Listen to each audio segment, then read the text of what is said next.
നിങ്ങൾ ഈ ചാനൽ ഇതുവരെ സബ്സ്ക്രൈബ് ചെയ്തില്ല, സബ്സ്ക്രൈബ് ചെയ്താലും ഒപ്പം പുതുപുത്തൻ വാർത്തകൾ ആദ്യമേ അറിയാൻ ബെല്ലൈക്കണും അമർത്തൂ.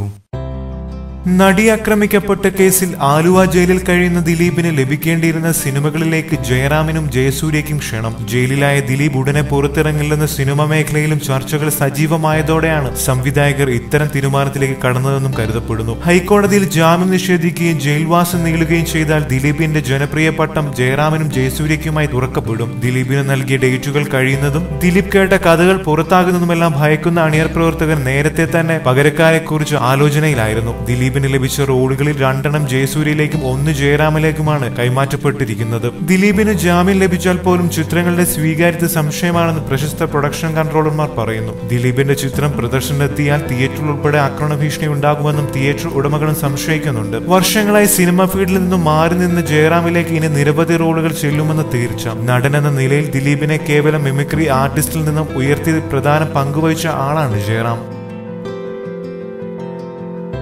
കൂടുതൽ സിനിമാ ലോകത്തെ വാർത്തകളും വിശേഷങ്ങളും അറിയാൻ സബ്സ്ക്രൈബ് ചെയ്യുക. നന്ദി.